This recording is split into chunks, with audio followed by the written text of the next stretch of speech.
Welcome, everybody, to the White Noise Podcast. Tonight is a special show, and we are tackling what resilience is and the ancient philosophers' version of it. And tonight's guest is none other than Dione. Dione, brief introduction. I think most of the people know already who you are. Yes. So my name is Dione Harley. I have a PhD in philosophy from Western University, Canada. And my area of specialization is ancient philosophy. So my thesis was on Aristotle's theory of moral education. So this is in my alley, so to speak. Well, it's good to be in your alley, and hopefully we won't get stabbed in it. Dione, quick one. So you've got a PhD in ancient philosophy and in thinking. How has this helped you in your everyday life, for interest's sake? You would say. I would say that my natural so it's all about what your I think it does come down to what your natural temperament is. My natural temperament is to be, believe it or not, incredibly passionate. Doesn't always come across like that. I know many people would be very surprised, but that's true. I'm incredibly passionate, very emotional about things. And I think that how philosophy has benefited me is that it's given me the ability to take a step back and put things in a specific kind of perspective where I can use my reason it's not to undermine your emotions, but it's to essentially just understand them better and to interrogate where your emotions are coming from and whether essentially the belief that's grounding your emotions is rational or irrational. And as and look, that's not just going to come with intellectual development in terms of education. It's going to come with your experience and your maturity in a lot of respects. But I would say that by developing my reason in a very disciplined and a very focused kind of way for like over a decade, Yes. I have developed the capacity to essentially distance myself from my emotions at times. Not always. Obviously, there are times when my emotions will get the better of me, like every person. But Yes. a lot of the time, even in the moment, I can distance myself from my emotions and I can rationally assess what's happening. And I can decide whether I'm going to give in to my emotions because I think that they're reasonable, or I can decide to not do that because I think that they are unreasonable. And again, I'm not perfect by any stretch of the imagination, but I would say that that's how philosophy and studying philosophy has benefited me in the long run. Excellent. Now, jumping from philosophy straight to resilience. Now, there's probably a lot of definitions out there. Maybe I'll start there. I think the kind of people we get these days that feel they are perpetual victims, that sulk a lot, that don't get a lot done on a daily basis, that complain about how unfair society is in my estimation, pretty much a product of what we had with the attendance trophies, coddling of children, parents not actually giving their children any challenges or anything. They just kind of wing parenthood and leave children to their own devices. And they don't actually actively develop their characters, their morals, their values. Now we're kind of sitting with a situation where we get a lot of adults that can't get shit done in an efficient way. And a lot of people complaining about how the system is rigged against them, but they don't look inwards. And what I've realized with COVID and a few experiences in my own life is we've become very reliant on some systems. Like if I take we don't grow our own food anymore. We don't produce anything anymore to sustain ourselves. We rely hopefully on retailers, wholesalers, and other people to provide for us. And with the whole advent of COVID and what we've seen with the state overreach and everything, I've realized the actual value of producing your own and having some skills in your back pocket for when times get tough, that you can actually produce some goods of your own, add some value, and have a thick skin if things get a bit tough. Because we saw a lot of people crumbling the moment they weren't allowed out. under various Yeah. pressures. They were not taking away from the pressures that they were and was inflicted by government. But Yes. I think a resilient society is much better able to take pushback and take adversity and propel themselves forward, and not stopping at an obstacle, but finding a way around that obstacle and actually conquering it to better yourself.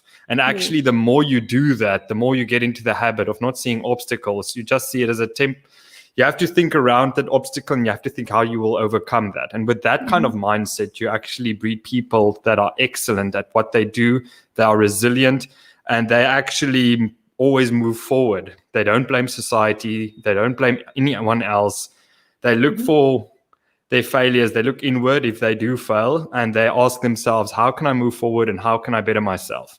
And I think the net product of that is people that actually take responsibility and move us all forward in the long run, instead of dragging everyone down to the lowest common denominator. That's kind of my resilience mindset. And I think it starts internally. And the moment you start getting that mindset, you manifest it outward.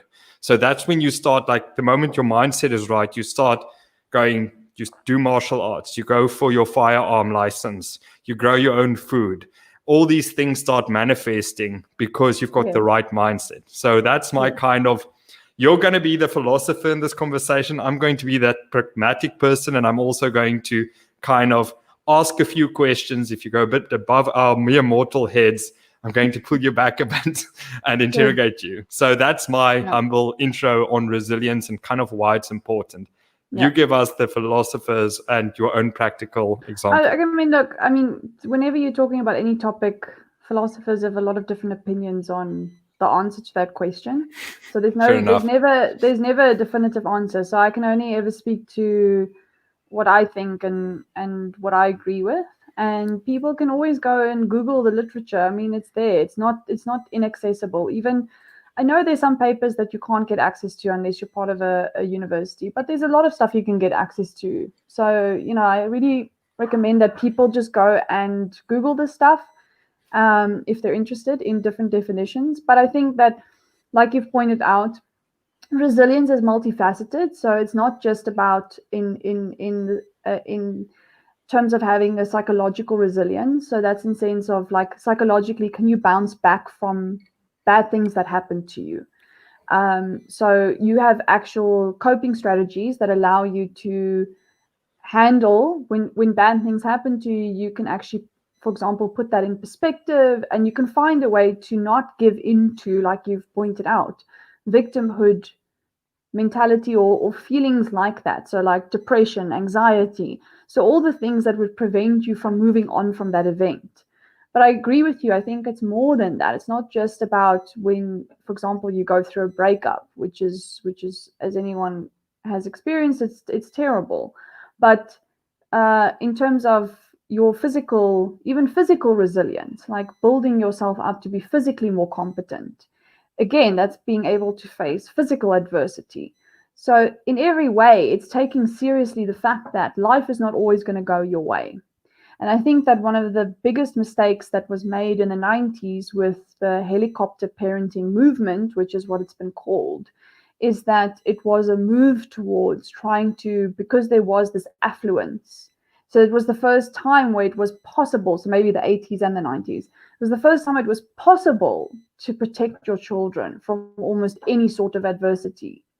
And so it was essentially, I suppose in some sense you can't blame them, because it was the first time this experiment was run, where they thought, okay, what would happen if we protected our children from almost any sort of adversity, whether it was physical, emotional, psychological, whatever it may have been. And so as it's clear now, the evidence is out, and it was a monumental failure, because almost every child that was a product of that time that was coddled in that way. So I wasn't coddled in that way, but I know a lot of children who were coddled in that way. And it had terrible repercussions, because essentially they'd never built the resilience to be able to cope with the realities of life. And it's not to say that you should just feed your kids to the wolves and sort of just, like lock them out at night and see whether they survive. Obviously not. But you can't protect your kids from everything. And to try and do that is doing them a disservice. And I think that in terms of ancient philosophy, ancient philosophers understood this in some ways better than anyone. And even though they don't explicitly talk about resilience as a topic, it's built into everything that they say about moral development. And that's why I've also been drawn to their ethical theories, is because they are constantly preoccupied with strengthening and developing the soul. And so for them, the journey of self-development is constant. And I think in that regard, even though they have different ideas of how that self-development should take place and what it looks like, they all have a belief in building resilience. So we'll get to that. But ultimately, I agree with you. I think that resilience is basically building this capacity to take knocks, whether they be physical or emotional. You need to learn that capacity. Excellent. Yeah, for sure. I mean, like you meant. Sorry. And like you mentioned, important to that is sufficiency. I think I stated how.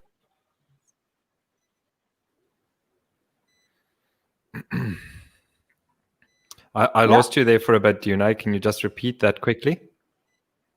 So the other concept I think is important, and it is very prevalent in ancient philosophy, is self-sufficiency. So it's the idea that to what extent are you dependent for your virtue on external circumstances? And different schools have different answers to that question. But I think that you mentioned that specifically being self-sufficient. And I think that building resilience partly is building self-sufficiency. It's saying that I'm not dependent on external factors and external events for my happiness, for my well-being, because you're going to have to accept that the world's not always going to go your way. There are things that are out of your control, and there needs to be an internal locus of control. If the moment you put the control externally, that's again where we go back and where you blame society, you blame the systems, you blame your race, you start blaming everything else, but you're not looking inward and saying, like, what can I control and what can I do better to better myself and everyone around me? Yes. And we seldomly see that, by the way. So yeah, just an interesting observation in the times we live in. Yes, and exactly. And and the reason we're talking about this, I mean, presumably there would be no other reason for us to talk about this in such explicit terms unless there was a need for it. And it seems to me that there is a need for it, because we've entered an age where, like you say, the locus of control is not internal, it's external. It's always society's fault, it's always my parents' fault, it's always someone else's fault that I'm in the situation that I'm in.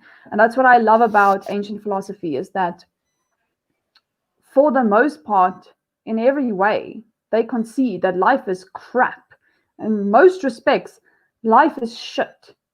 But it doesn't mean that you can't be happy. It doesn't mean that you can't be virtuous. Those are choices you make. It's not because it can't happen.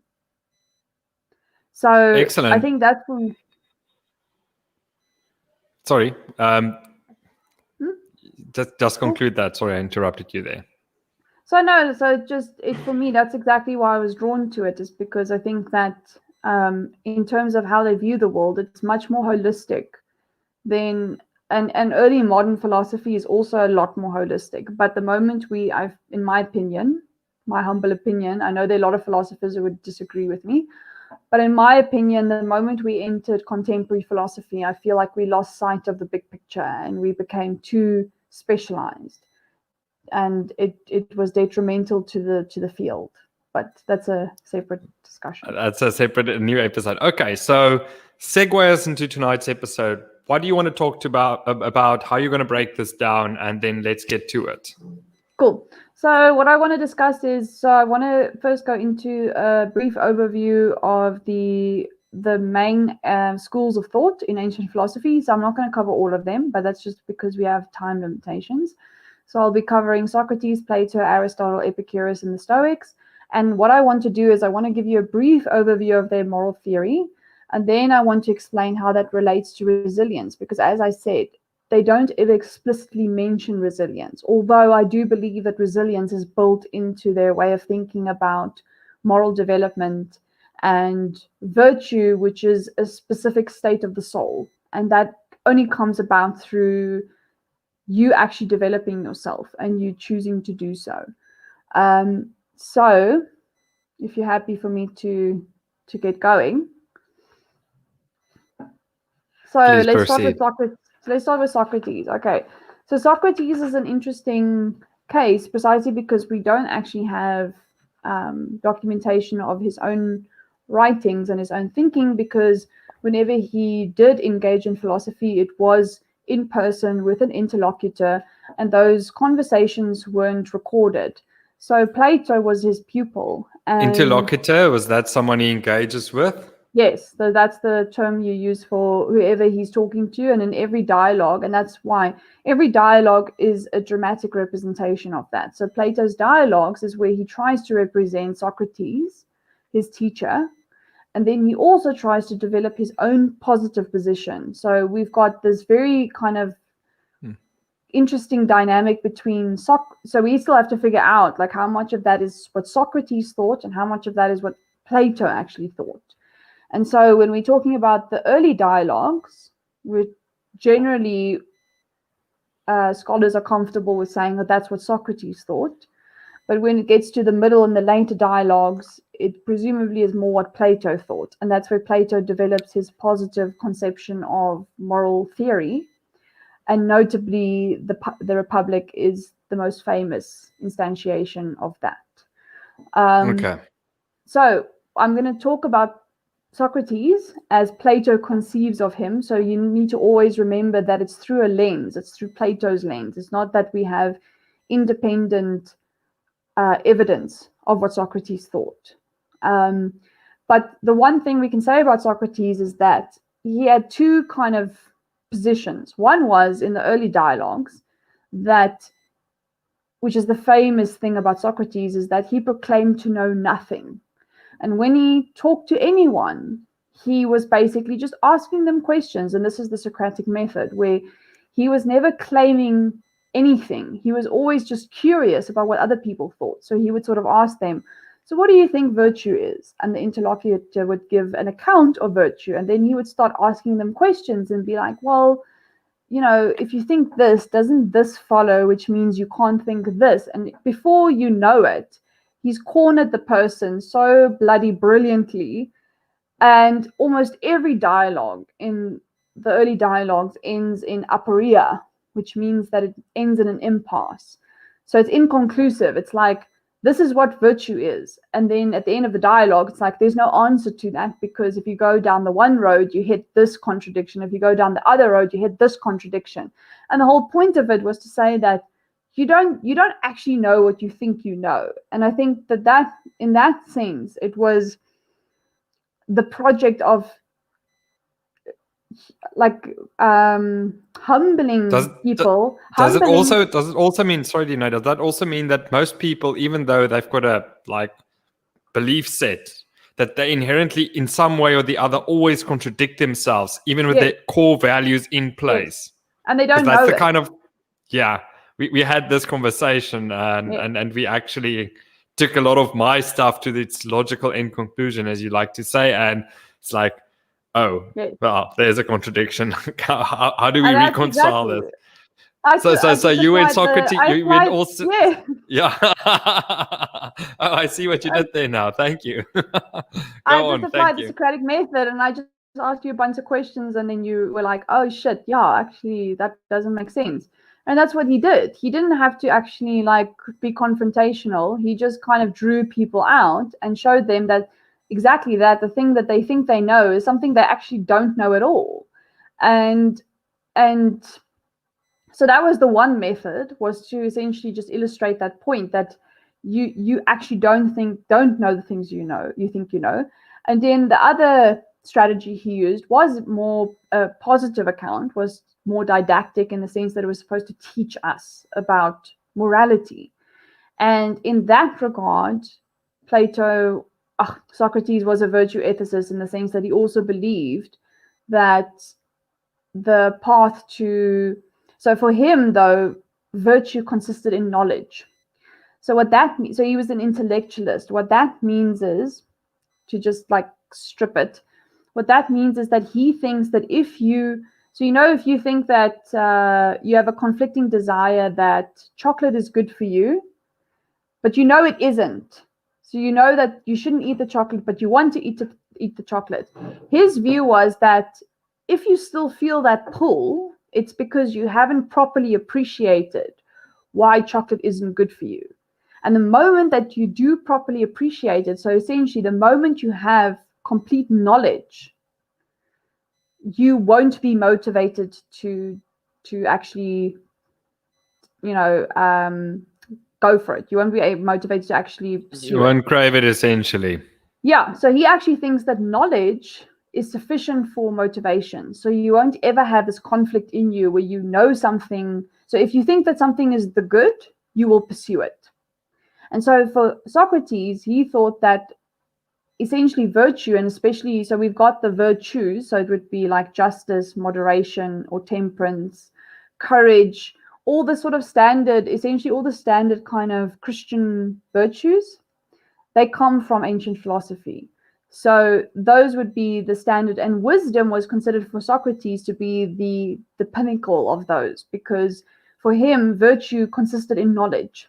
And if you desired something, so if you still desired the chocolate, it was basically because you had ignorance, basically because you didn't fully understand why the chocolate was bad for you. Because if you did, you wouldn't desire it. Which is counterintuitive, because most of us have experienced this, where we know that chocolate is bad for us. And we know our ex-boy girlfriends are bad for us, but we still want them. But just after the breakup. I want that right now. I still want it. So yeah, so that was and the consequence of that kind of intellectualism is this idea that virtue is knowledge, and that's not what we're going to see with other ancient philosophers. So it's good to note that.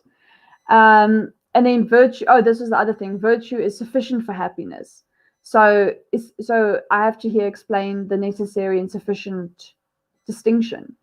So when we say that something is necessary for, so let's say virtue is necessary for happiness, what we mean is that you need virtue to be happy, but it's not the only thing you need to be happy. Presumably, in the case of Aristotle, for example, you also need things like wealth, beauty, reputation, for example. And only once you have those things would you have the necessary and sufficient conditions. So you'd have exactly what you need and enough so that you can say you have happiness. But is there a parallel to Maslow's hierarchy of needs there, but just in a bit differently phrased way? Or I think the easiest way to put it, and just so that people can sort of grasp it, is if you think of like lighting a match, then you'd say, for example, that the oxygen is necessary to the match being lit, but it's not sufficient because you still need the flame being struck, so the match being struck for the flame to light. And so you have to think of what is required, but it's not enough for that thing to come about, and what is actually just enough for that thing to come about. And so we draw this distinction between what's necessary, so what's required, and what's sufficient. So essentially, if this thing was there, we'd have what we wanted. So we'd have. So sorry, just to add to that. Sorry to interrupt you, but it's also like a good meter of that. If I have to use a very practical example as well, at some stage you level out, then you'll be happy because all your needs is met, and then after that, it doesn't. If you are Jeff Bezos, fucking wealthy, that's way beyond your threshold. There is a certain extent and a certain level where wealth does bring you happiness because all your bills are paid. You don't have that constant stress on you that like, shit, I can't pay stuff, or I'm wanting, or I can't have a nice coffee machine, or whatever the stress there might be. Okay, that's first world problems, but like legit ones. So at a certain level, you actually like, you earn enough that you have everything you need and you can live comfortably. And then when you reach that level, anything more than that won't necessarily make you more happy. Lots of studies have proven this. So, Yes. yeah, sorry, just my 5 Yes, so cents. you've reached that point of sufficiency. And now it's just kind of, it's like now you're at overflow. abundance, and when you get to Yeah. abundance, I mean, it won't make you more happy. You'll have a temporary like high when you buy something. You'll get that dopamine hit, and then eventually you just level out again. So importantly for Socrates, like having knowledge is sufficient to have virtue, and we're not going to see that with other ancient philosophers. That's why I'm pointing it out, just because we also want to draw the distinctions, and that's going to be one of them. So, but how does Socrates' moral theory relate to resilience? So remember I said that, he thinks there are a number of virtues you need to actually acquire, and one of them is moderation. And so he does actually talk about, so the person, for example, who loses his son, and let's be real, in ancient Greece, it was very likely, given the wars and the time they were living in, that something terrible was going to befall you. Like there was probably no escape from that. And so Socrates does say in the early dialogues, sorry, this is like already in the Republic. So we're already getting into gray area, whether it's Socrates or Plato's view. But anyway, but he does think that if you, for example, lose your son, it doesn't serve you well to give in to those feelings of despair, depression, and sadness and everything you're going to feel, because he still believes that ultimately to be virtuous, you need to be moderate. And that means part of that is using your reason to put your emotions in place, to basically say to your emotions, this is an unreasonable amount of grief to experience in relation to this event. Don't they use the whole thing about like you should think what your son would want for you? Would he like for you to be grieving as badly? And the answer is no, and that's how they help get the logic to that to say, okay, cool. Probably. I'm pretty sure, yes, somewhere in the stories probably somewhere it's mentioned. I mean, that wouldn't surprise me. That's part of the exercise of trying to put what's happening to you into perspective. And I think that reason, and because he believes in reason as ardently as he does, he thinks that reason is basically the guiding light, and it should dictate to you how everything else plays out. And there are 4 ways in which he thinks that by listening to your reason, you can actually learn to put that stuff in perspective. So when you're facing adversity, how do you essentially train yourself to not give into those emotions that are so overwhelming? And remember, resilience is not about you not feeling emotions intensely. You do feel them intensely. There's nothing wrong, because obviously people are different. And some people, like myself, are more passionate. So you are going to feel emotions intensely. It's not about that.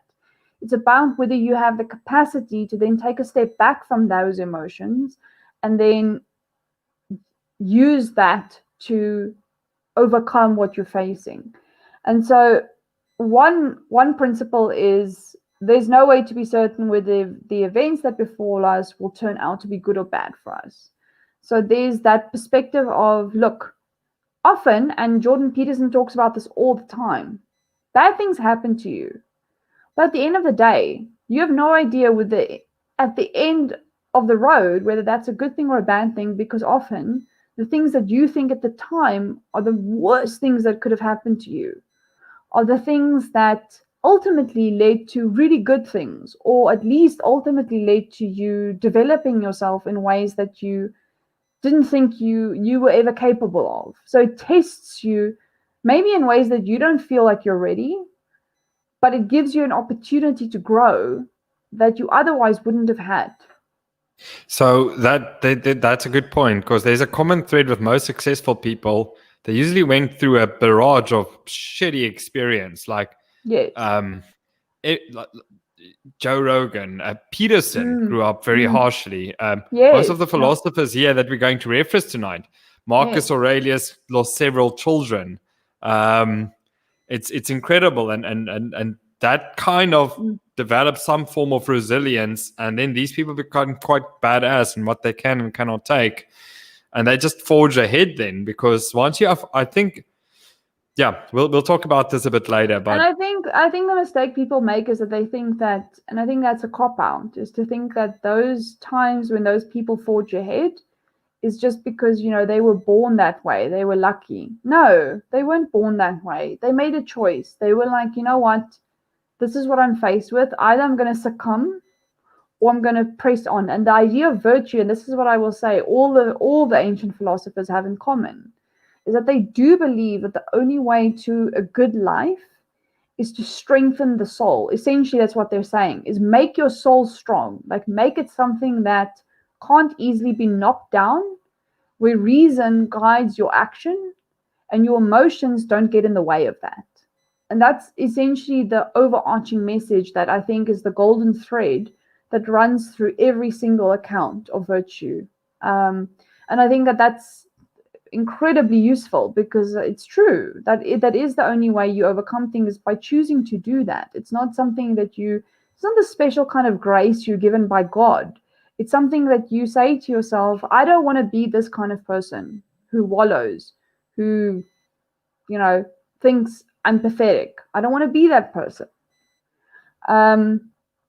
So Socrates also mentions that we don't gain anything by essentially giving into misfortune. So if you think of any situation where you gave into your baser desires, where you were like, I want to wallow, I want to be suicidal, I want to be, you know, a victim, I want to, all of those things, did it ever make it better? Like, no. For the most part, it just makes everything worse, because you're basically, all you're doing is you're giving yourself permission to amplify those negative emotions, and you're giving them goes back to, permission to that goes back to temperance. You just let go, yes. and you wallow, and you really, like, you double down.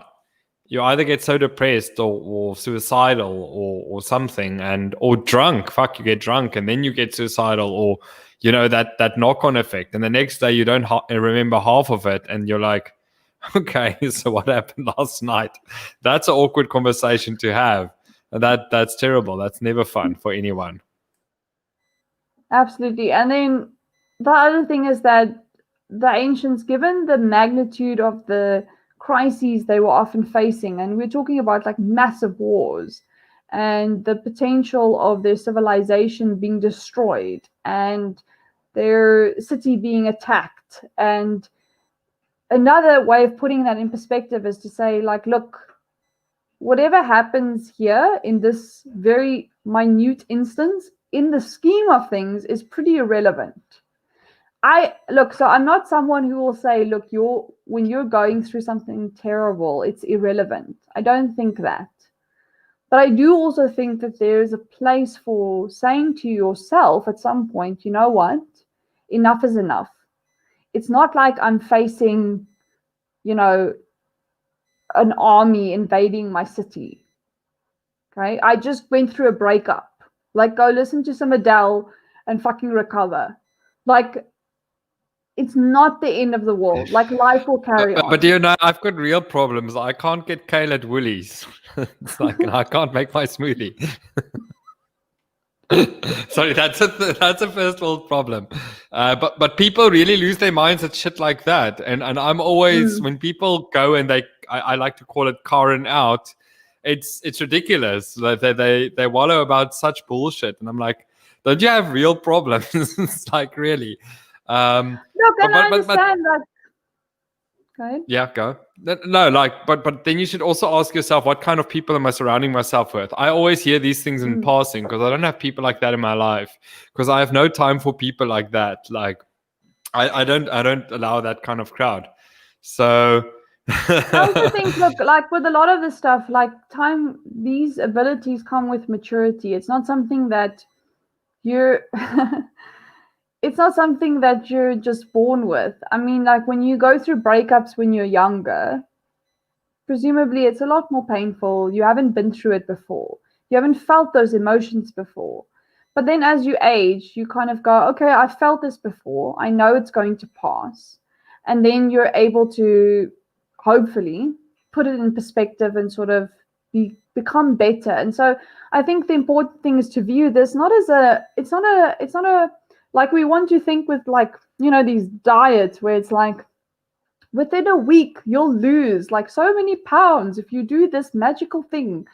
Like development in terms of your psyche is just not like that. You have to consider it over a period of time and saying to yourself, I want to be more resilient.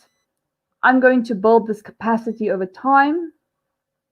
And that's how you need to look at it, because it's not something that's going to come in one fell swoop. And I think the Stoics are the best at kind of articulating that point, is that you need to actually discipline yourself in terms of certain activities, not just like we'll see with Socrates, not just thinking things through intellectually, but engaging in certain activities on a day-to-day basis that will give you the habits you need to be able to be more resilient. But we'll get to that.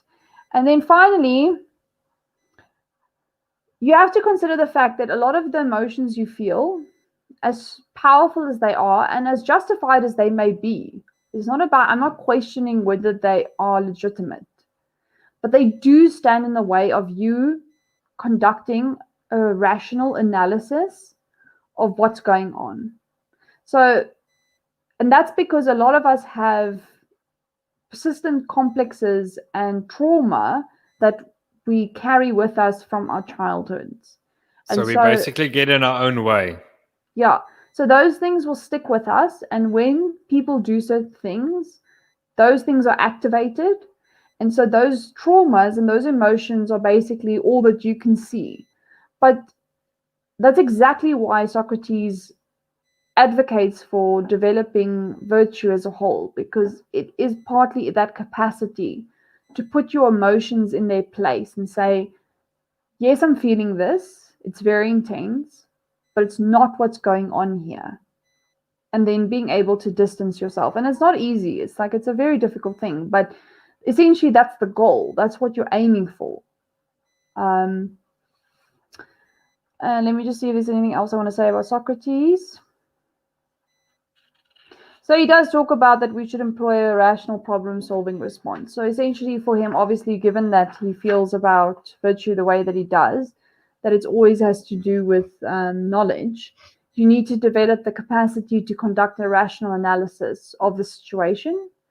And presumably that's the thing. It's not necessarily true. Just let me say that, because we're going to move on to other accounts of moral theory that might not be sitting well with people. So let's just say that for Socrates, you can conduct this rational analysis and it's going to put your emotions in perspective. Yeah. And also the other part of it is thinking about, and we've mentioned this, is that if this is the thing that's happened to me, how is it an opportunity for development? So how is it an opportunity for me to make myself stronger rather than wallowing in my weakness or my victimhood? And it's not easy to do. It's by no stretch of the imagination is it easy to do.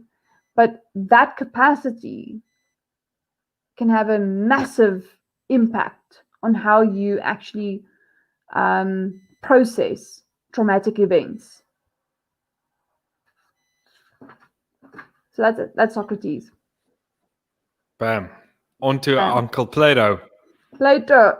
Okay, so Plato is Socrates' pupil. And Plato develops a different conception of the soul. So he doesn't think that the soul is so determined by knowledge and so determined by this cognitive state where you go, if I know this thing, it's enough for my motivation to kick in to pursue it. So he doesn't think that. So the way he explains this concept of the tripartite soul, and Aristotle doesn't have that conception. He doesn't think the soul splits into three. He thinks the soul splits into two. It's very interesting. Won't get into that now. But Plato thinks that you have the tripartite soul. So he compares it to a city. So in the city, you'd have the rational part, which is the Philosopher Kings. So they essentially have an understanding of reason and what should happen in the city, and they rule the city. The warriors they occupy the spirited part of the soul. So that's where you have your emotions. And those emotions are often aiming at honor. That's very complicated. That's what my PhD thesis was on. So I'm not going to get into that. It's very, very complicated. And then you've got the people who are in charge of production. So you've got the farmers, the artisans, those people, and they represent the appetite. So they represent the need for sex, food, and drink. And for Plato, this was a representation of the soul. So in the soul, you have the rational faculty, you have the emotional faculty, and you have the appetitive faculty. And that's how he actually explains that you can have this conflict. You can have the rational capacity say to you, this is what the good is. This is what I should pursue.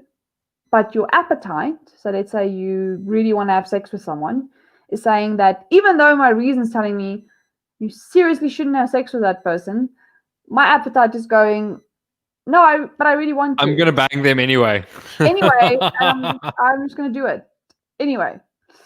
And so it seems to be a more realistic account of what we actually experience when we so it's logic versus impulse, basically. Yes. And so what moral virtue ends up being is bringing your impulses or your appetites and your spirit in line with what your reason demands. So all that your reason is going to do is tell you this is the right action if you've developed it properly. And now what you have to do is convince your spirit and your appetite that they need to go along with that, and they need to not distract you to pursue other things.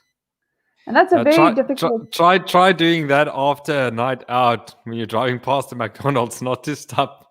Exactly, right? And order 20 cheeseburgers. It's a difficult thing to do, Dione. Believe you me. I've been through this. I know these things. Okay. So that's that. Okay, and so that's Plato's, so that's in the Republic.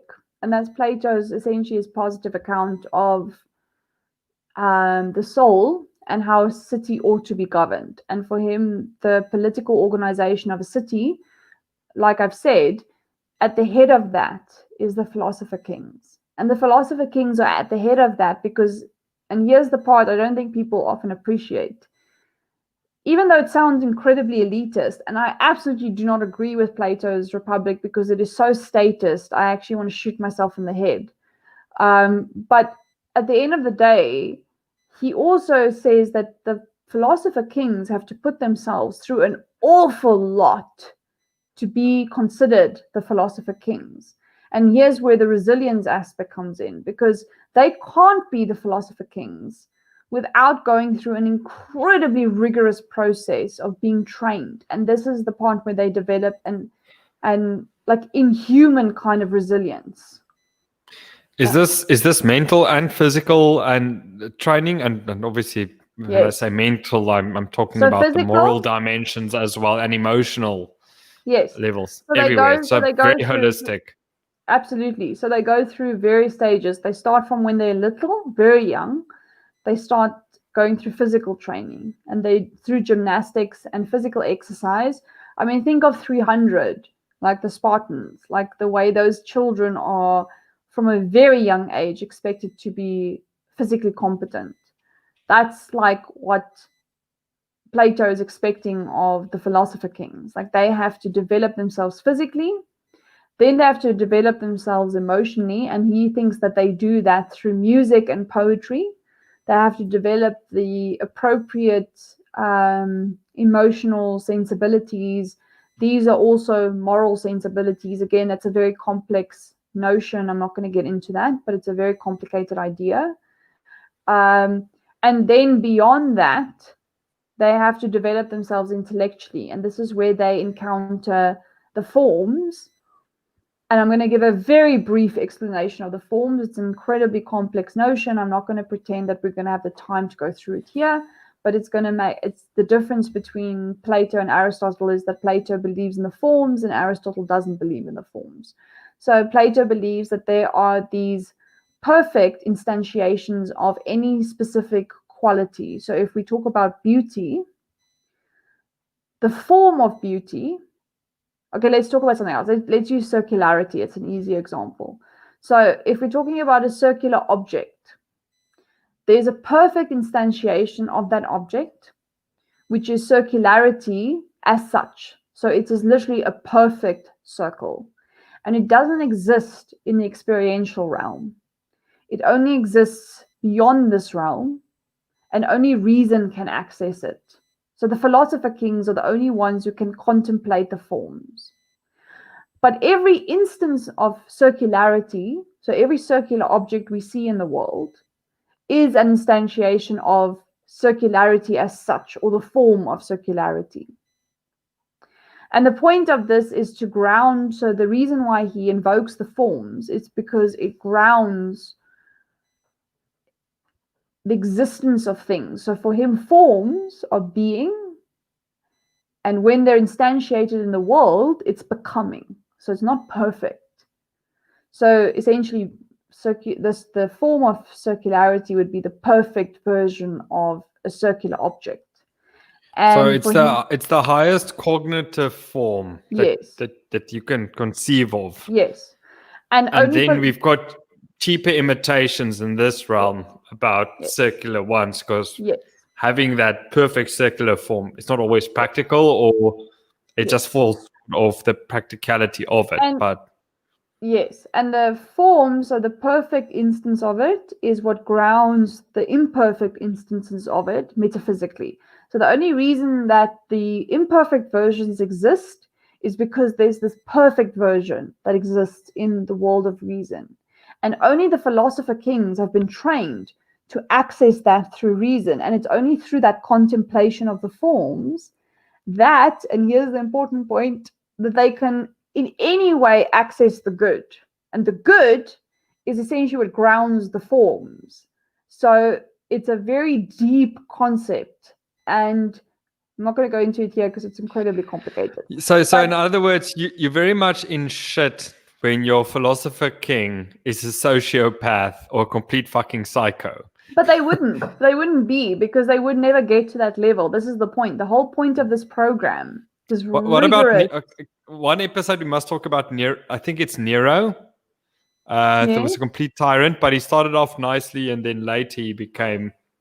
But the signs were there even from a young age. But this is well, there were so many tyrants at that time. It's actually incredible. But the point of what Plato was trying to, and of course this is an ideal. Okay, it's not like, of course, yes. There's no perfect recipe. We know there's no utopia in this world, and that's why I also question it, because it's another utopia. So that's why I also and it's because it's so statist. I'm like, for example, at some point he even considers that the nuclear family should be destroyed and children should be taken from their parents to be put in these kind of communal parenting facilities, and you know what I mean. It's like it's extreme. It's extreme. You call it communal parent facilities. I call it spurs, playing areas.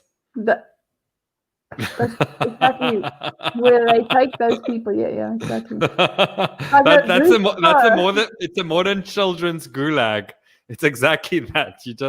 The two unhappy young parents come into a spur and they just send the children off. They get hammered and argue the rest of the evening and have a fucking terrible time. While the children just plays and have a good 5, 10 or 20 or half an hour until their parents bail. That's nice. Yeah, at least they're ignorant of what's happening. Anyway, so that's Plato. And then the respect in which it's related to resilience, again, I would say, we're crossing Socrates and Plato, so we can sort of drift into what Socrates said about resilience. But I think for me, what stands out about Plato is, again, like we were talking about at the beginning, it's this multifaceted notion of resilience, that it's not just psychological, it's physical resilience. And for him, you could only qualify to be a Philosopher King if you had gone through literally every physical, emotional, and intellectual challenge that could ever fucking be put in your way, and you conquered it. So a rite of passage, and we've lost that in modern times. There's no more rites of passages.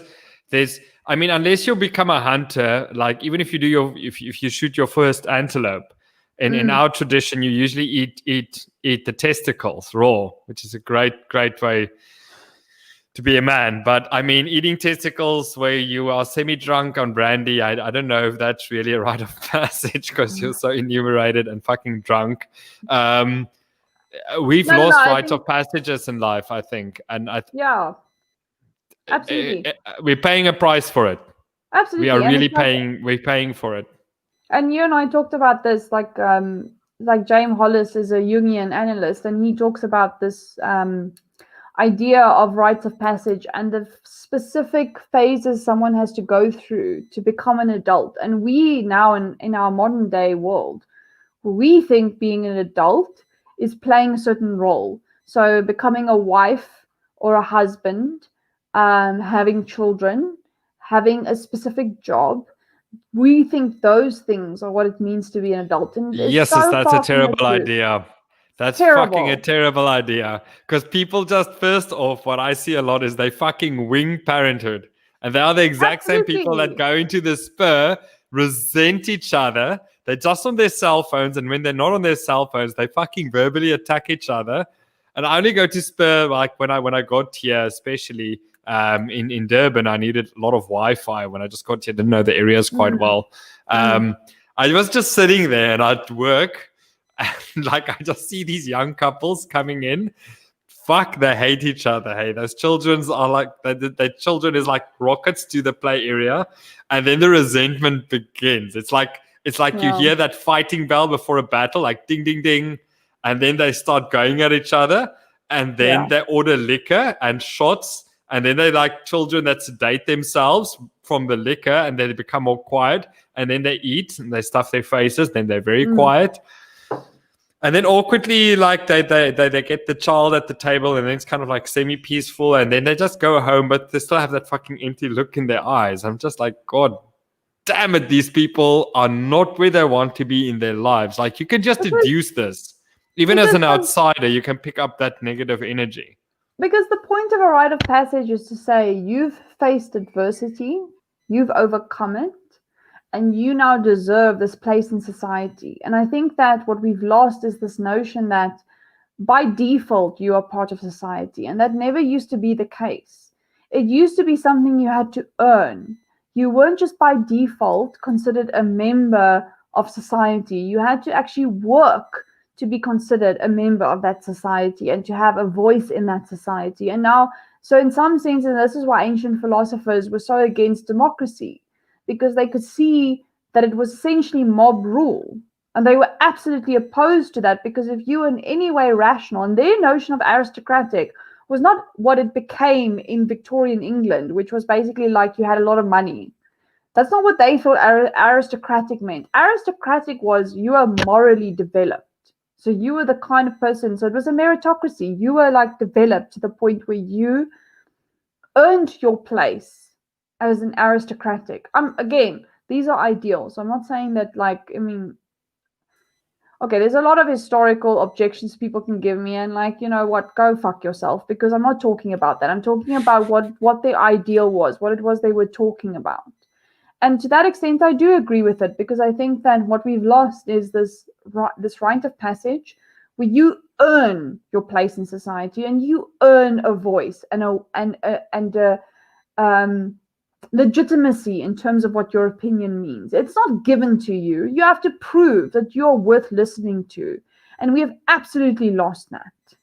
And that's why we wonder why we don't have adults. It's like because we haven't trained them to be adults. They don't know what it means to be an adult.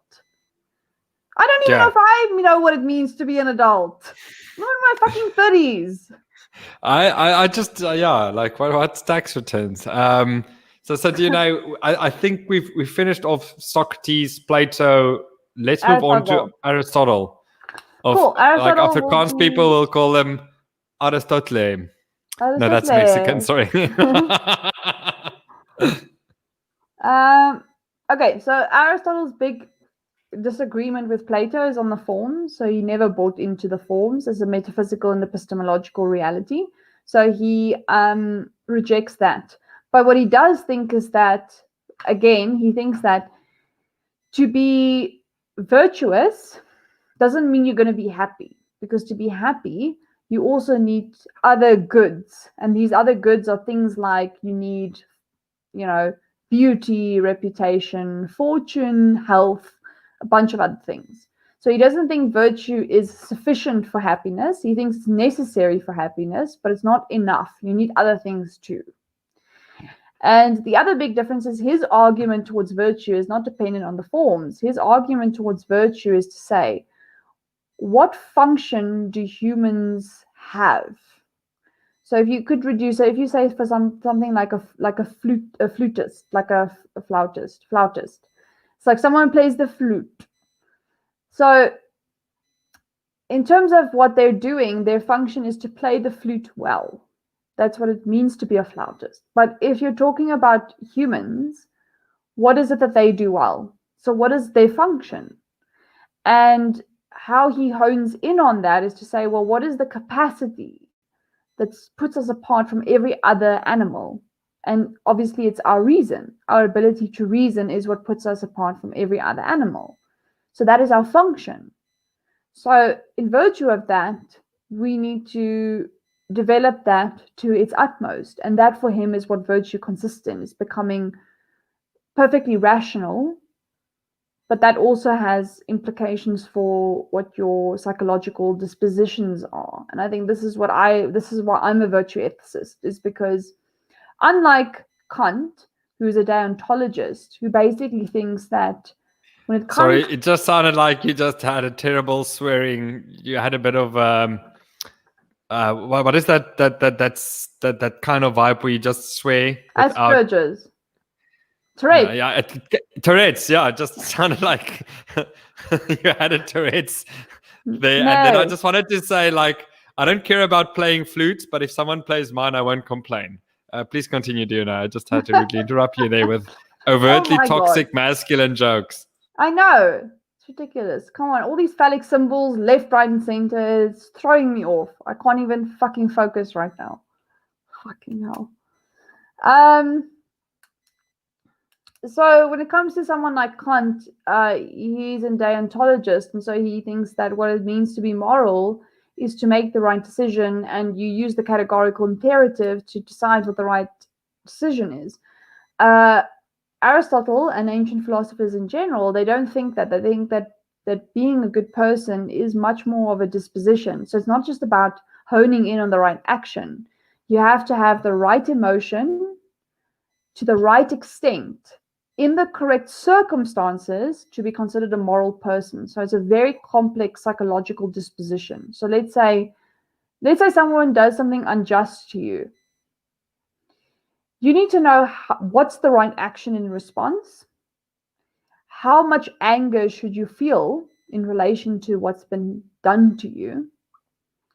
And under what conditions would you feel that?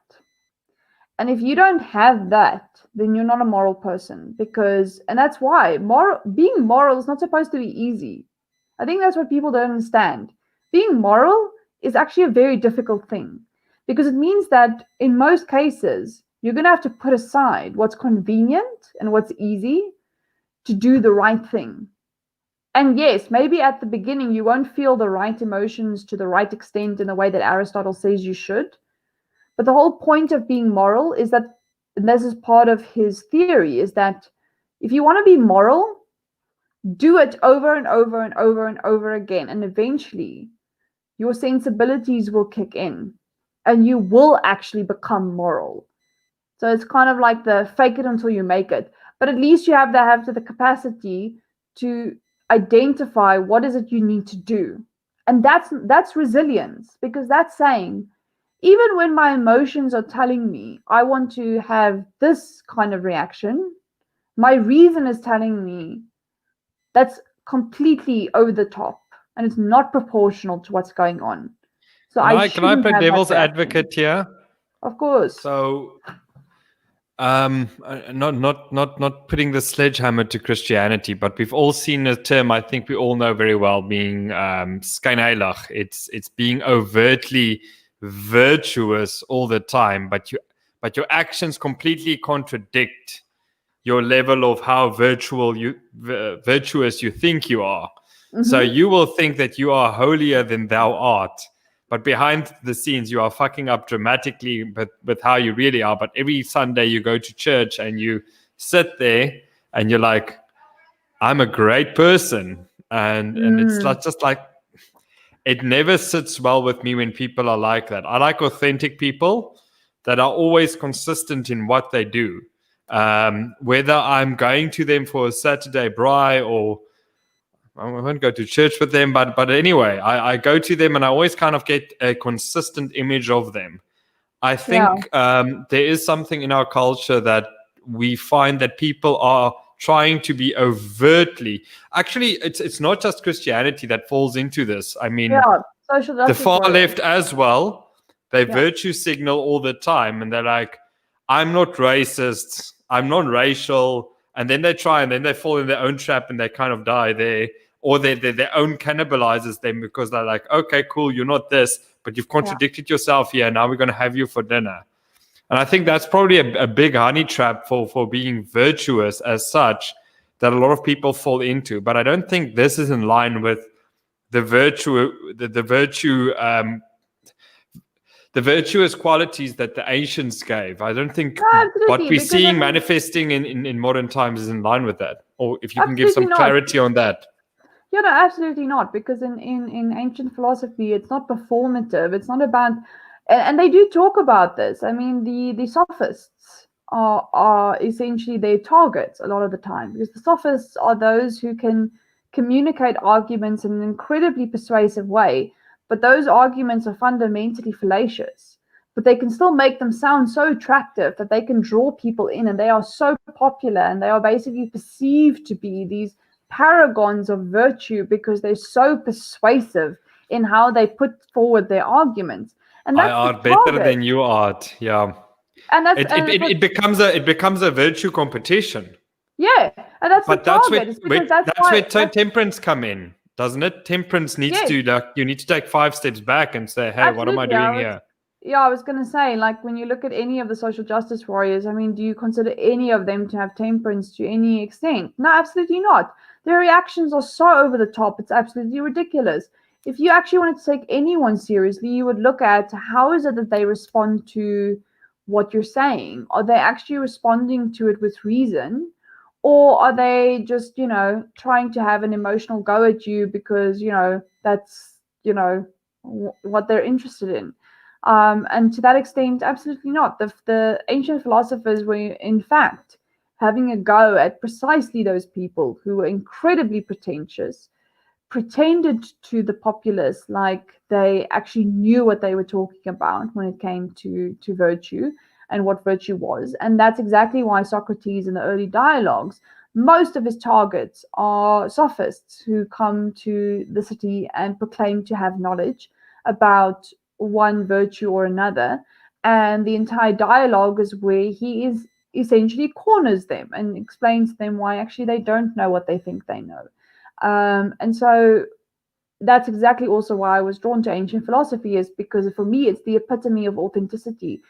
It has nothing to do with what you come across as. It has everything to do with how you live your life. Because if you are choosing to be inauthentic and to be vicious or to be incontinent or variations along that moral spectrum, then there will be consequences to that, and you will experience them. It has nothing to do with him trying to,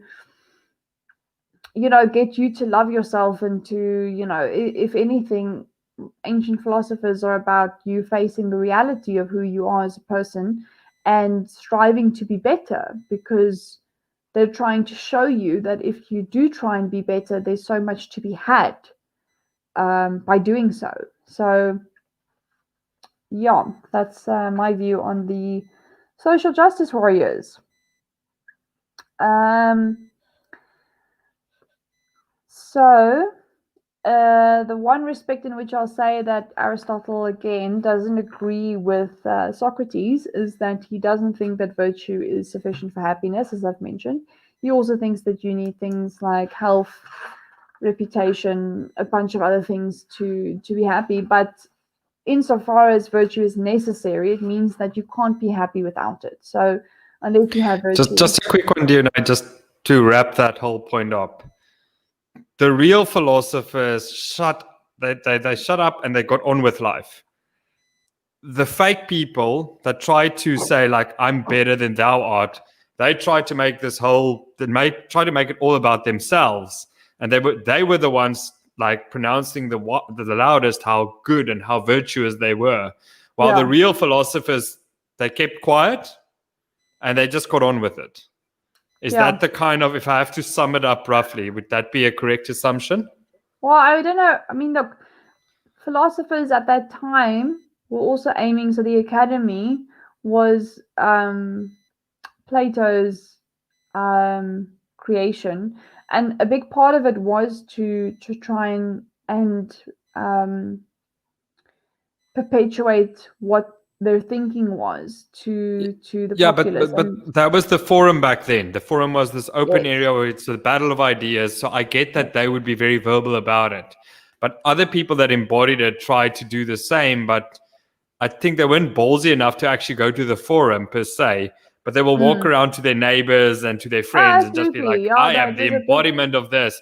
And it just like we get the social justice warriors now on Twitter, they were the verbal embodiment of that back then. Sorry. Yeah. Go on. So I would say that the social justice warriors for me at this point are the equivalent of the sophists in the early dialogues in Plato, where Socrates actually they proclaim to know things, and Socrates comes to them and starts poking holes in what they're saying, and at the end of the conversation, they actually don't have an answer at all. And for me, that's kind of the equivalent in the sense that, from my experience, social justice warriors are not particularly receptive to reason, and when things don't go their way, then they just pull that rabbit out of the hat that says, "Oh, what is reason? There's no such thing as reason." They switch over to postmodernism immediately. I don't have time for that. Let's go on. That's a whole night's topic for another time. Okay, so then we turn to Epicurus, and Epicurus is famous for being the hedonist, except that he's not really. So that's what's hilarious about it. So hedonist, for the audience members that don't know, is the absolute pursuit of pleasure above anything else. So there's psychological hedonism, and then there's what's it called? You just made this. There's a hub that's called ethical hedonism. Okay. So psychological hedonism is that you basically have this, it's an empirical claim that says that people do pursue pleasure above all else. Yeah. And an ethical hedonism is to say that we should pursue pleasure above all else. Yeah. So obviously a lot's going to hang on how you cash out pleasure, right? Because again, what you take that term to mean is going to fucking dictate everything else about what you think about. I love that you put hedonism and dictate into the same sentence. And fuck, which is good, right? I we'll have an episode about hedonism. Full disclosure, I was a full-on hedonist at one stage in my life. My highest pursuit was absolute pleasure, and then I switched from that, and fuck, where's purpose? Yeah. And then after that, eventually I got to purpose, and for me, the highest pursuit now is purpose and knowledge. They're kind of the two highest things that I aspire to. But that's a whole different conversation for another day. No, we'll do that, because that will be, especially in relation to the 5 levers. We should do that conversation. Okay, so when it comes to Epicurus, he thinks that pleasure is the only intrinsic good, and pain is the only intrinsic bad. But obviously, it's going to depend on what he thinks pleasure is. And so he distinguishes between desires, and he thinks that they are groundless desires. And these are sort of egotistical desires that are I want to be famous, I want to be rich, I want to be all those things that are all the things you can ask the Lotto Commission or a genie for. Basically, yeah. And then he's got the natural desires, and these split further into necessary and merely natural. So your necessary natural desires are going to be things like when you're thirsty, you need to drink. And that usually has to do with satisfying some sort of pain. So when you feel thirsty, it's a kind of pain that you're feeling and you satisfy it. This sounds a much more than Maslow's hierarchy of needs. There's a kind of natural order to what you need, and then maybe later it might be a bit more aspirational. So for those that know what Maslow's hierarchies of needs are, it's like you start with the physiological needs. And it's going to get there. It's going to get there, not in the same way, but I'll tell you I think in a different way. Relate. Go. Yeah, that's interesting. I think it might relate. And then you've got the merely natural desires, and these are things like, I want to eat food from Woolies. I mean, I don't need to do that, but like that would be pleasurable to do that. Do you really want to pay 50 Rand for 2 pieces of kale? Do you know? That's my question to you. I don't eat from Woolies, but like it wouldn't be the worst thing ever if I could. Fucking hell. I'll send you some organic wine from Woolies. It's the same price as any other wine, but it's organic. So it's so great for you.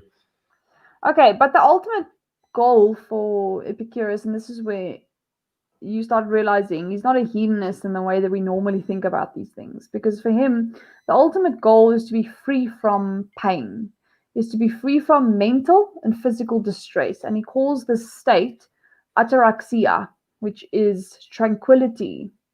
And this state is not a neutral state, it's a positive state, but it's basically where you actually seek to achieve that place where you are free from those things. And in that regard, he then thinks that being virtuous, is the best way to get to that place of ataraxia. So I'm going to give you an example just to illustrate. So he talks about in the Principal Doctrines, he talks about justice.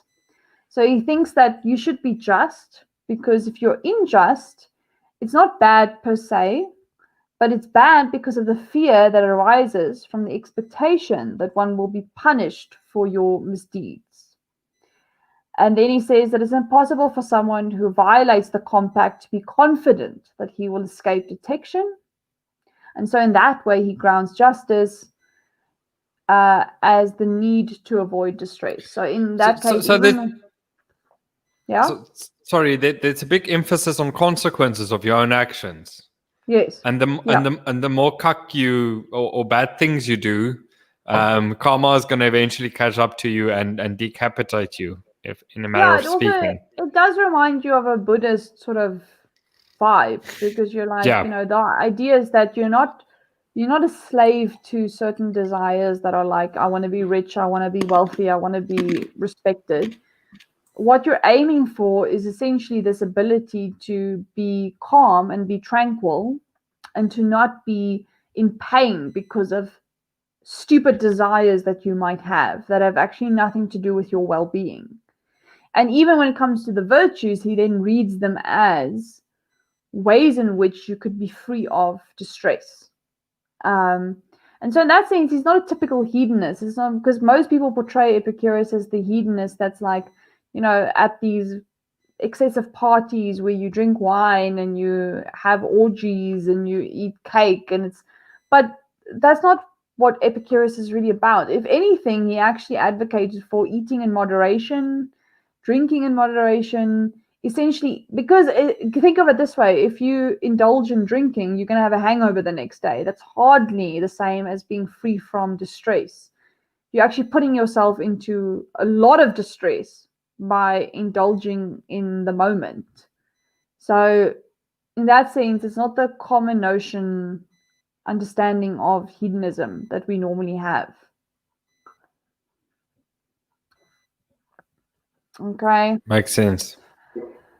So then when it comes to, this is what I like about Epicurus. So he didn't have any delusions about, the world having meaning and there being like fortune coming your way and there being like the plans of the gods and all this stuff. He was an atomist in the sense that in terms of his metaphysical theory, he just believed that they were just atoms that were like bumping up against each other, and it was all pretty materialistic and pretty random. It had nothing to do with there being a greater meaning. And in that context, he just thought that, look, if fortune has no meaning because it's not like there was a big plan, then you shouldn't care about what fortune has in mind. You should just live your life to the best that you can, because you can't control that, because there's no meaning to it. It just is what it is. So in that respect, for Epicurus, it was also very much again about locating where are your irrational beliefs about nature, about yourself, and all of that, and saying that if you actually dispensed with those irrational beliefs, you would be a lot more resilient, because you would be able to handle, in the case of the world, things not turning out the way you wanted them to, because you'd know that there's no bigger plan. It's just what happened. Stuff just happens. So it's not because you are a bad person or because the other person was a bad person. It's just what happened. So interesting that you say that. Newton is a great example of this. He had so many great theories that he brought, theory of gravity and everything, but eventually there came a pinnacle to what he thought he was capable of. And then he also resigned himself, like, this is above me, only God knows this. And he kind of took 2 steps back. Also, in a way, that's a cop-out, because he just thought it was above his abilities. But given what he's done, if he would have just had a different mindset, he would have actually cracked it eventually and broke through that. But because he resigned to that fatalist kind of thing, you know what, it's fate, I can't, this is not in my hands. He resigned his agency to a higher being or to something. Again, he's transferring internal locus of control externally to a divine being or entity, and he copped out. Where we could have seen much more of him if he didn't do that. And we see this in a lot of times in history repeating itself, where someone just resigns himself to a external locus of control, be it a deity or their own ability. They're just like, fuck it, I can't do this, and bam. It's like, God, guys, you're selling yourselves short. You did such good work. And for me, it's like one of my, it's not my big regret. It's just like, if these people actually just never went that way, what else could they have accomplished? And that's always fascinating to me. Yeah. Well, in that case, I don't know if you're going to like the Stoics very much, but we'll get to that. So Epicurus also thought that we shouldn't think anything of death, which is his famous argument that death is nothing to us, because if all you care about is pleasure, the pursuit of pleasure, the lack thereof, then when you're dead, there's no such thing. There's no having pleasure or not having it. So why do you care about it? You're not around, so why would it in any way weigh on your consciousness cease to exist? There's no heaven, no hell, no afterlife, no nothing. reincarnation. You're not experiencing anything. So why should you fear it? Because it's not like you're going to be there. Let's go to the Stoics then. Wait, I'm not. Oh, you're not done? My bad. I'm almost done. I'm almost done. Just hang on. So, and for a lot of people, their anxiety and their fear and depression comes from that belief about what happens when they die. Does it have meaning? All the stuff. But if you start just accepting the fact that my life is all that has meaning, and after I die, there's not going to be anything, so I don't need to be anxious about it, because I'm not going to experience it. I'm not going to be there. Then again, it opens up the capacity for you to bounce back faster, because you don't cave to certain feelings because your reason is telling you there's no reason to do that. It's not rational to give into those emotions because they have no meaning. I like to think of it like this. Every day I'm dying. Every day that I live is a day less that I have. And every day I'm dying slowly. And I have the choice moving forward what I'm doing with the little time I have left. Just because I'm now 30 or 20 something doesn't mean I will have a 60 or 80 years left. Exactly. So you have to decide kind of fatalistically, like, okay, what's inevitable in this life? Death. Death comes for us all. It doesn't spare anyone or anything. So you have to make peace with that. And then every day you live, it's like, review that day and it's like, is this really kind of how I want to do it? And improve with increments. Yeah, that's kind of how I see it. It's a strange way to look at it, but that's kind of how I look at it. I do a daily review and I'm like, did I really do everything as good as I could? Like, yeah, like that's a day less that I have left. And time is the one thing you can never recuperate. Like, time is the one thing that's truly finite in our existence. And people need to realize that. Like, money, wealth, yeah, health is also finite, but that's very much linked to time, because the older we get, the more fucked we get. So health and time are the truly two finite things that I can see in my life. That's really, it's a very limited resource, and once that runs out, that you can't purchase more unless you develop a time machine. But good luck with that, because it requires a lot of fucking energy. So you need a black hole's kind of energy to pull that off. So cheers to you, wherever you are, will ever get that running. Sorry, Dione, I derailed you. No. And then the final thing that I do want to mention, because all ancient philosophers do mention this at some point, is the value of friendship. So for them, the ability to be resilient is made easier. So if you want to be more resilient, cultivating friendship is a very important part of that. And so again, I'll turn to Aristotle, because he's my hero. That friendship is not just like Facebook friends. That's not friendship. He actually distinguishes between different kinds of friendship. And for him, the only friendship that matters is not the one where, you get some sort of pleasure out of it, or because, they serve some sort of end of yours, but it's because you both actually develop each other in terms of your virtue. So he calls it a virtuous friendship. And that's the friendship most people don't want. It's the hardest kind of friendship, but it's also the most meaningful kind of friendship. Is it a friend that calls you out at your bullshit, and also a friend that pushes you, almost like a healthy kind of rival? Yes. We're always kind of testing the waters and moving upward in an intellectual and a career capacity. Both of you are like this the whole time. But you're also calling each other out in your bullshit. You're like, you know what you did now, what you said to this guy or to your wife tonight was not good. Like, you need to work on yourself, man. Yeah. Because people don't value truth. You and I have had this discussion many times. Like, people can't stand or take truth. They like a good fuzzy ride. And the moment you call them out, and you and I both agree, like, we call each other out on everything. Like, if you fuck up or I fuck up, we're like, I think you did that thing again. Yep. But we're happy for it, because like at that moment you feel vulnerable, you feel enraged, you feel like, why is this happening? Or why do I perpetuate this thought? And then you look inwards, and then eventually you overcome it and you move forward. Yeah, that's growth. That's and also progress. As a result, we have conflict with each other. So like, if we call each other out, it's not like we just like, both of us are pretty feisty, so it's not like we just take it and roll over. We do argue with each other, we fight with each other, but that's the point, is that you actually strengthen each other. It's not about, no relationship with having is comfortable. And I think that's a big distinction that people need to clarify for themselves, is, do they want a comfortable relationship, or do they want a meaningful one? And meaningful relationships are not comfortable. But at this flip side of that is that it's the most pleasure and the most joy you'll ever feel in life, is when you find someone you can have that meaningful relationship with.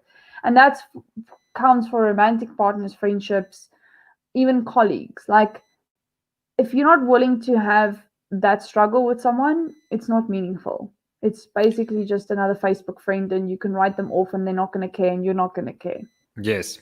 Sorry, I have to push for Stoicism and the Stoics. Sorry, because I see okay. So when it comes to the Stoics, for them, the big distinction is that they do actually think that virtue is sufficient for happiness. So they don't think you need any other external goods. They actually regard those external goods as indifferent. So even something like summarize the Stoics, and from what era are they from, and what's their kind of commonalities? If I'm not mistaken, these are warrior philosophers. They actually went through war.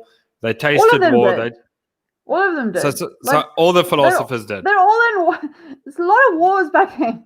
So they're all but who did they actively all participate, or is it the Stoics that actually were actively involved in warfare? So Socrates was definitely a soldier. Plato, Aristotle, not so much.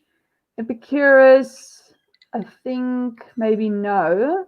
Stoics, some of them yes, some of them not. Depends on who you're talking about. I didn't actually do such a deep dive, so But mine the was a more Stoics kind of. embody, are the Stoics the ones that embody the warrior virtues the most, or am I I don't know how spitballing you. here? I don't know how you assess that. Like they all embody virtues. It's just the term. The only perspective in which they disagree is how do they think virtue relates to happiness?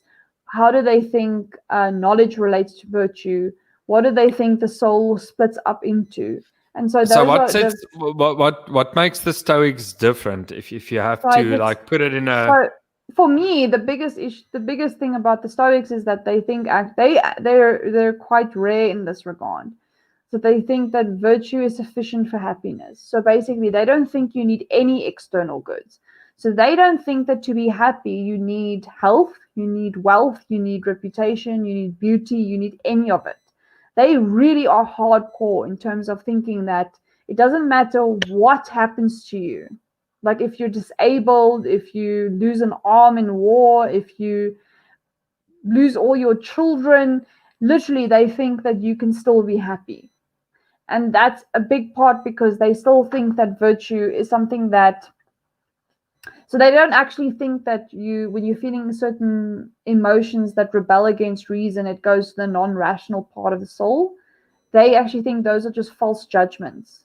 So if you properly understood your reality, like you wouldn't even feel those negative emotions. You would basically just feel certain positive emotions, and like one of those is they list them, but like one of them is joy, and it's a very specific. So you're gonna have to like go and read up on it. It's like specific emotions that I think are indicative of experiencing, like in their terms, like good emotions, not the bad ones, the ones that are that essentially are indicative of false judgments. And their biggest thing about like judging what's going on is that they take the ability to reason very seriously, and I think that whatever emotion you're feeling, you have to dig down to what's the root belief of that feeling. And if you were completely rational, you could counter that belief, and then you would no longer feel like that.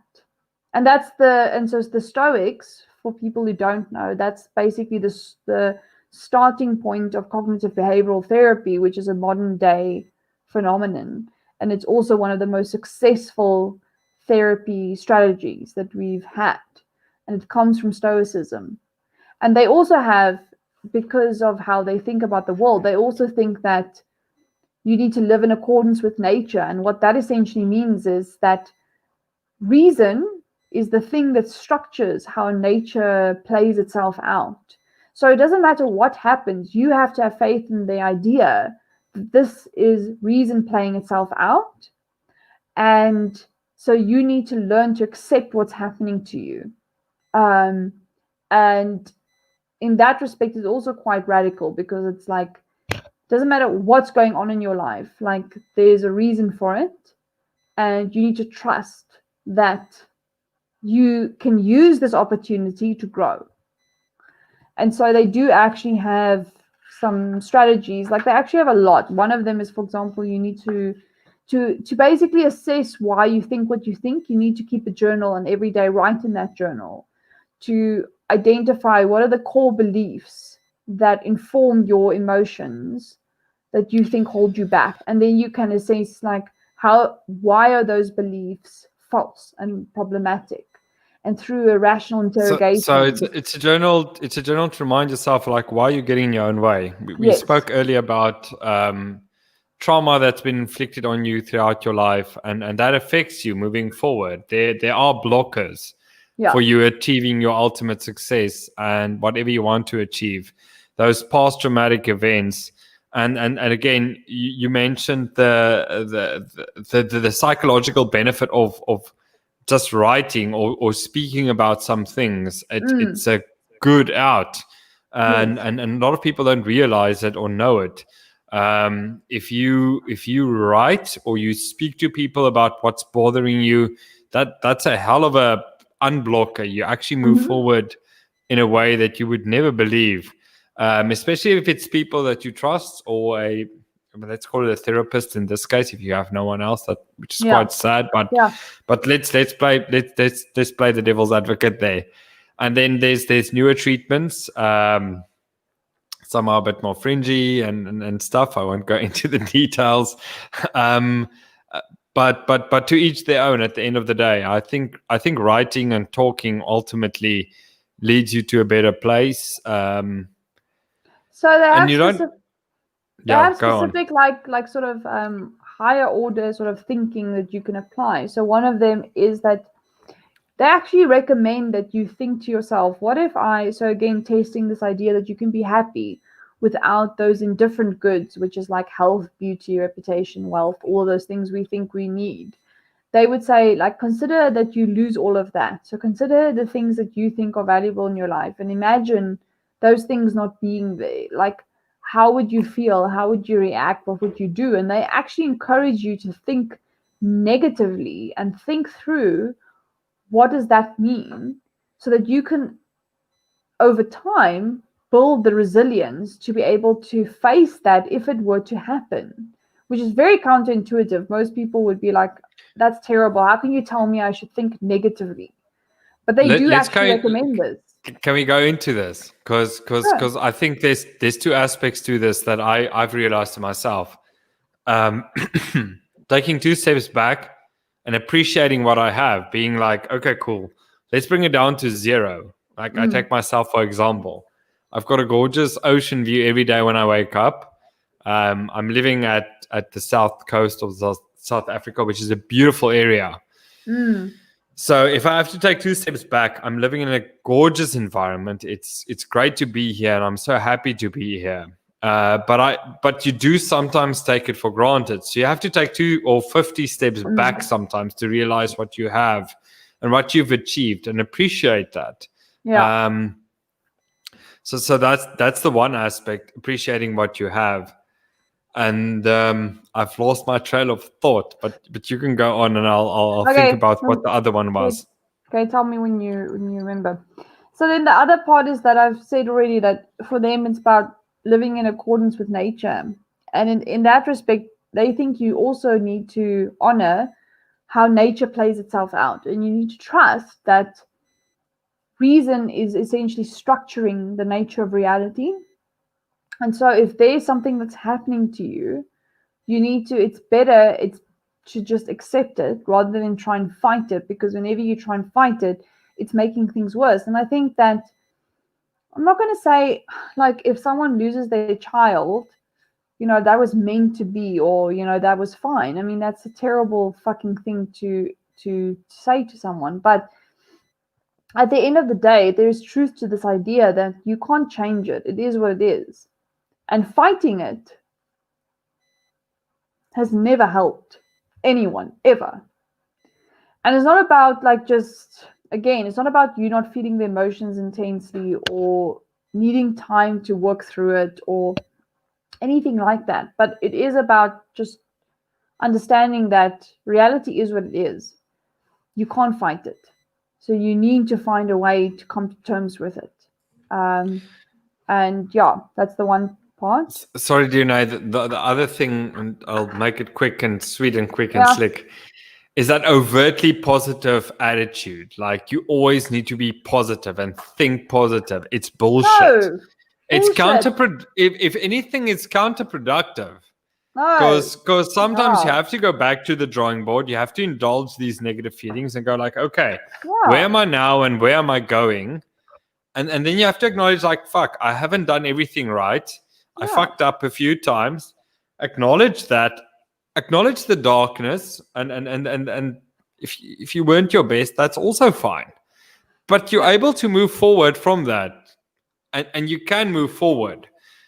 That's the thing. It's not a death fucking sentence that now you're going to sink your fucking submarine here.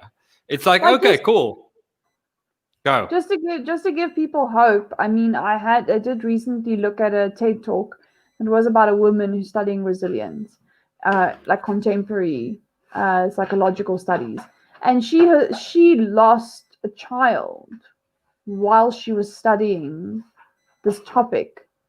And she was then told by specialists that for the next 5 years, she and her family are going to basically go through the worst kind of hell. And she didn't find anything that they said helpful in terms of how they were supposed to like cope with what was happening. And so she then decided, like, you know what? Like, I've been studying this for however many years.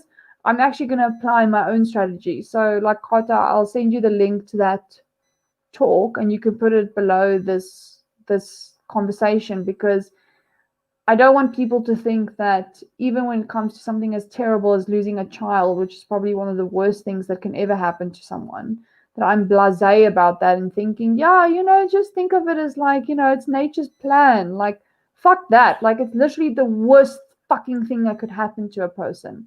So I think that even so, this TED talk would be helpful to some people to think about how do you actually go about overcoming something like that. And I thought it was a really good talk. So yeah, so I'll send you that link and you can Dr. include Dione that. approves this message. Okay, Well, then in closing, I'm a tough because customer. we have to close up in the next 5 to 6 minutes. So Yeah, no, I'm done. I'm basically done. So then the other thing is, you need to focus on yourself. So essentially, try and focus on the stuff you're doing right. So try and focus on the role that you're playing where you're actually doing it well, the roles that you have in other people's lives where you could be doing it better. So essentially, try and hone in on your life and think about, how could I do these things better? Because even that is a way of building up your resilience in terms of thinking about, like, what am I doing wrong and what could I be doing better? And that feedback loop, even in terms of people feeling that you are there for them, you are caring, etc., helps you to be more resilient when bad shit comes your way, so that you don't descend into, I'm a shit human being, I should be better, why am I so weak, etc. You do need that element of self-confidence, and that's a way to kind of tackle that. And then this is the best thing I ever learned, because I actually went through CBT therapy. So I think for me, the biggest lesson I got out of it is that it's not your experiences that harm you, it's your opinions about your experiences that harm you. So for someone like me, I'm incredibly self-critical. So I'll sit and go, like, if I do something bad, I'll sit and go, I could have done it better in so many different ways. Why the hell didn't I do that? I'm such a terrible person. So it's not the event, it's that everything that I tell myself, either in anticipation of the event or once the event has occurred and I fucking go off like a fucking hamster on a wheel and I just like rehearse to we're the myself. same in that regard. We're very self-critical. I'm the same like you are. I fire myself down so many times. I just like shoot the gun or release the missile launcher or the minigun, and I just shoot myself into shreds. Yeah. And it's not useful. You have to Yeah. eventually come to a point where you say, like, okay, guy or girl in your case, or gender neutral being, whatever you identify. I'm not a girl, I'm a woman, for fuck's sake. Sorry, I'm just part of the Hollywood pedophilia ring. You have to come to a point where you actually ask yourself, like, okay, cool, like, what's my relationship with myself? Like, Yeah. and all of us have a very unhealthy one with ourselves. Like, we look after our dogs, we look after our children, we look after our family. What's that internal locus? Like, how am I treating that person? And Yeah. I'm there. I'm treating myself very shitty because, like Dione mentioned, I'm like the biggest critic of myself ever in the universe. I don't give that fucker a second to breathe. The moment he says something, I kick him down and I'm just like, fuck you. And it's the worst thing you can do to yourself. You shouldn't be Yes. like that. Yes. So And then yeah, and that's my the final thing is just, again, like we said earlier, recognize it as an opportunity for growth. So when bad things happen to you, you have two choices ultimately. You can either succumb to those things and become the worst version of yourself, or you can try and rise above it. And I can say that any day of the week, even if you just try and you maybe don't succeed in being the best person you can be, just trying to be not the worst version of yourself is still better. It's still a win. And so that perspective, in this way, the Stoics try and say, like, take a different perspective on what's happening.